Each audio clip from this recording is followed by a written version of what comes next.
आत्मा अजर है, अमर है, यानी इसे नष्ट नहीं किया जा सकता, क्योंकि नष्ट उसी चीज को किया जा सकता है जिस चीज को बनाया जा सकता है। तो ना तो कभी आत्मा पैदा होती है और ना ही इसे बनाया जा सकता है।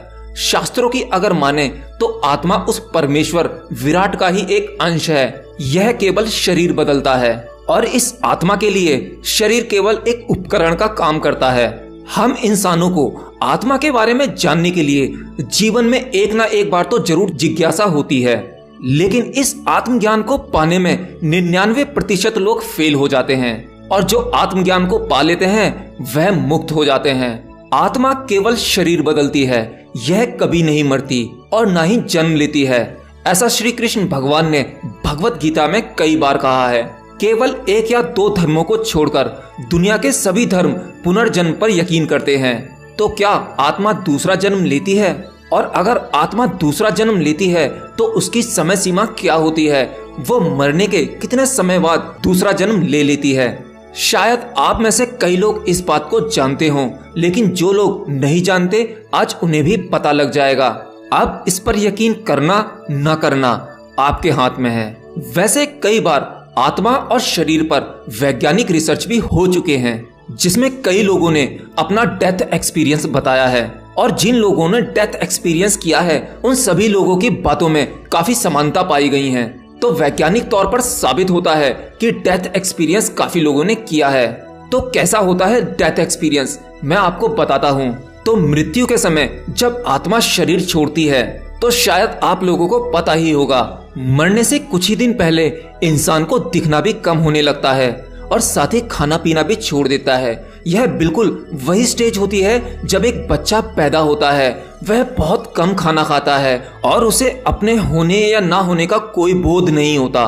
उसी प्रकार मनुष्य के मरते समय उसे भी किसी चीज का बोध नहीं रहता। उसकी आंखों के सामने अंधेरा छाने लगता है। तकरीबन वह बेहोशी की अवस्था में होता है और जैसे ही आत्मा शरीर छोड़ती है तो उसे पता ही नहीं लगता कि वह मर गया है और वह आश्चर्यचकित होकर अपने ही शरीर को जमीन में पड़ा हुआ देखता है। कुछ मिनटों तक वह समझ ही नहीं पाता कि ये हो क्या रहा है।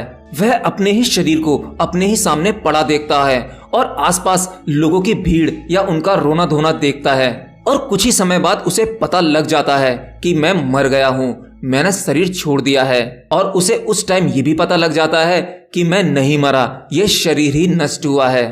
तो अब इसके बाद क्या होता है? वही आत्मा यात्रा पर निकल जाती है दूसरे शरीर की खोज में। अब सवाल यह उठता है कि दूसरा शरीर कितने दिन में आत्मा धारण कर लेती है, यानी दूसरा जन्म उसे कब मिल जाता है? आमतौर पर साधारण किस्म के व्यक्तियों को तुरंत दूसरा शरीर मिल जाता है, तो कुछ को 3 दिन बाद। साधारण आदमी के लिए ज्यादा से ज्यादा लंबा समय होता है 10 दिन और 13 दिन, यानी 10 दिन बाद और 13 दिन बाद उन्हें जन्म मिल जाता है। इसीलिए 10वां और 13वां मनाने की मान्यता है। अब सवाल यह उठता है कि किन आत्माओं को जल्दी जन्म नहीं मिलता। केवल 2 तरह की आत्माएं होती हैं जिनको बहुत जल्दी जन्म नहीं मिलता, जो बिल्कुल असाधारण होती हैं। नंबर 1, जो देव आत्माएं होती हैं, जिन्हें हम देवता भी कहते हैं। शायद आप लोग जानते होंगे कि जिन देवताओं को आप पूजते हैं, आपके कुल देवता या जो भी जिस प्रकार के देवता होते हैं, वह सब पुण्य आत्माएं होती हैं। उन लोगों को भी जन्म नहीं मिल पाता है। ऐसी आत्माएं आप लोगों की रक्षा भी करती हैं। ऐसी आत्माओं के लिए विशेष प्रकार की माँ की कोख चाहिए होती है जो अद्भुत हो। और दूसरी उन आत्माओं को जन्म नहीं मिलता जो बहुत ज्यादा शैतानी होती हैं। अगर सिंपल शब्दों में कहूँ कि हमारे इंसानों में जो बहुत ही क्रूर किस्म के इंसान होते हैं, बहुत ज्यादा अत्याचारी, ऐसी आत्माओं को भी जल्दी जन्म नहीं मिलता, क्योंकि ऐसी आत्माओं के लिए भी इसी प्रकार की कोख की जरूरत होती है गर्भ धारण करने के लिए। जैसे एग्जाम्पल के तौर पर कहें हिटलर जैसी आत्मा दोबारा जन्म लेने के लिए हजारों सालों का इंतजार करना पड़ सकता है, तब जाकर हजारों सालों में कोई इस प्रकार का आदमी पैदा होता है। तो ये सब कुछ था शास्त्रों के अनुसार। और अगर आपको इन बातों पर यकीन नहीं होता तो ये आत्मज्ञान गहरे ध्यान में जाकर भी अनुभव किया जा सकता है। यानी अगर आप एक्सपीरियंस करना चाहते हैं अपने शरीर और अपनी आत्मा का, तो इसे गहरे ध्यान से एक्सपीरियंस करना संभव है। लेकिन अभी विज्ञान इसे पूरी तरह से नहीं मानता। विज्ञान मानता है कि हमारे शरीर में कोई तो ऐसी एनर्जी है जो हमारे शरीर को चलाती है लेकिन विज्ञान पूरे सबूतों पर ही काम करता है। बिना सबूतों के वो अपना कोई भी स्टेटमेंट नहीं देता। लेकिन अभी भी मेरे पास में कुछ ऐसे सवाल हैं जिसे विज्ञान आज तक नहीं सुलझा पाया है। जैसे पानी को अगर एनालिसिस किया जाए तो पानी में 2 ही एलिमेंट होते हैं, H2O यानी हाइड्रोजन एंड ऑक्सीजन। यह बात विज्ञान जानता है, लेकिन वैज्ञानिकों से कहा जाए कि इन दोनों एलिमेंट्स को मिलाकर आप पानी को बनाकर दिखाइए तो वह बना नहीं सकते। हाइड्रोजन और ऑक्सीजन को मिलाकर वह पानी नहीं बना सकते। यह एक नेचुरल प्रोसेस है जो वैज्ञानिकों की पकड़ में नहीं आ पाया है। दूसरा सवाल, वैज्ञानिक इंसान के दिमाग को खोलकर उसमें सारी चीजें बता सकते हैं, कितने तंतु हैं, किस प्रकार की दिमाग की बनावट है, लेकिन वही वैज्ञानिक इंसान के दिमाग के अंदर स्टोर वह सारी मेमोरीज के बारे में नहीं पढ़ सकते।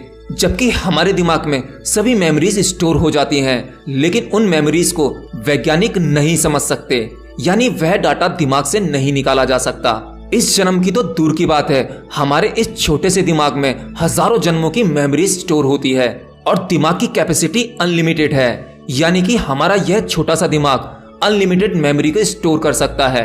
तीसरा सवाल, हमारा विज्ञान और वैज्ञानिक हार्ट यानी दिल के बारे में भी बहुत कुछ बता सकते हैं, उसका ऑपरेशन कर सकते हैं और साथ ही उनके अंदर क्या क्या चीजें हैं वो सभी हमारा विज्ञान और वैज्ञानिक बता सकते हैं। लेकिन साइंटिस्ट की लैब में जिस हार्ट पर यानी जिस दिल पर वो प्रयोग कर रहे हैं, उस दिल के अंदर यह नहीं बता सकते कि इस दिल में कितना प्यार था और कितनी नफरत थी। यह डॉक्टर्स के हाथ में नहीं आ सकती। वह बता सकते हैं इसके अंदर स्किन है, ब्लड है, या हार्ट के अंदर जो भी फाइबर तंतु होते हैं, वह सब कुछ विज्ञान बता सकता है, लेकिन यह नहीं बता सकता कि इस दिल के अंदर कितनी फीलिंग्स, कितना गुस्सा और कितना प्यार है। यह वैज्ञानिकों की टेबल पर नहीं पता लगाया जा सकता। तो दोस्तों, ऐसे ही बहुत सारे सवाल हैं जिनका जवाब ना तो वैज्ञानिकों के पास है और ना ही हमारे पास। लेकिन हाँ, इनसे एक बात साबित हो जाती है कि ऐसा कुछ है जो इंसान की पकड़ से बहुत दूर है, और यही वो चीजें हैं जो भगवान या ईश्वर पर हमारी आस्था बनाए रखती हैं। तो दोस्तों, बस आज के इस वीडियो में इतना ही।